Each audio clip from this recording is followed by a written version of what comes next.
Jean, chapitre 15. C'est moi qui suis le vrai cep, et mon père est le vigneron. Tout sarment qui est en moi et qui ne porte pas de fruit, il l'enlève. Et tout sarment qui porte du fruit, il le taille afin qu'il porte encore plus de fruits. Déjà vous êtes purs à cause de la parole que je vous ai annoncée. Demeurez en moi et je demeurerai en vous. Le sarment ne peut pas porter de fruit par lui-même sans rester attaché au cep. Il en va de même pour vous si vous ne demeurez pas en moi. Je suis le cep, vous êtes les sarments. Celui qui demeure en moi et en qui je demeure porte beaucoup de fruits, car sans moi vous ne pouvez rien faire. Si quelqu'un ne demeure pas en moi, il est jeté dehors comme le sarment et il sèche. Puis on ramasse les sarments, on les jette au feu et ils brûlent. Si vous demeurez en moi et que mes paroles demeurent en vous, vous demanderez ce que vous voudrez et cela vous sera accordé. Ce qui manifeste la gloire de mon Père, c'est que vous portiez beaucoup de fruits. Vous serez alors vraiment mes disciples. Tout comme le Père m'a aimé, moi aussi, je vous ai aimé. Demeurez dans mon amour. Si vous gardez mes commandements, vous demeurerez dans mon amour, de même que j'ai gardé les commandements de mon Père et que je demeure dans son amour.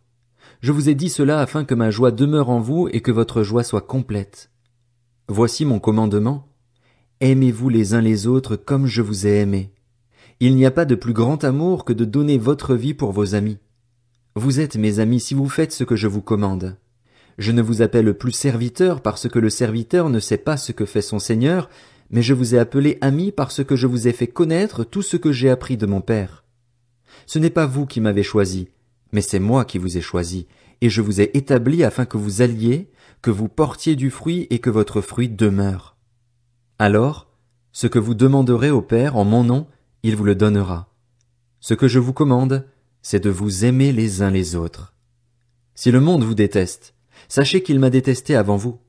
Si vous étiez du monde, le monde vous aimerait car vous seriez à lui. Vous n'êtes pas du monde, mais je vous ai choisi du milieu du monde. C'est pour cela que le monde vous déteste.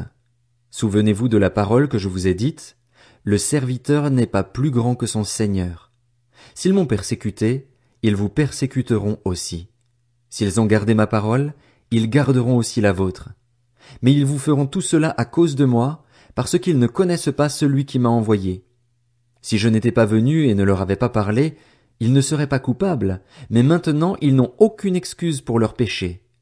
Celui qui me déteste déteste aussi mon Père. Si je n'avais pas fait parmi eux des œuvres qu'aucun autre n'a faites, ils ne seraient pas coupables, mais maintenant ils les ont vues et ils nous ont détestés, moi et mon Père. C'est ainsi que s'accomplit la parole écrite dans leur loi, ils m'ont détesté sans raison. Quand sera venu le défenseur que je vous enverrai de la part du Père, l'Esprit de la vérité qui vient du Père, il rendra témoignage de moi. Et vous aussi, vous me rendrez témoignage, parce que vous êtes avec moi depuis le début.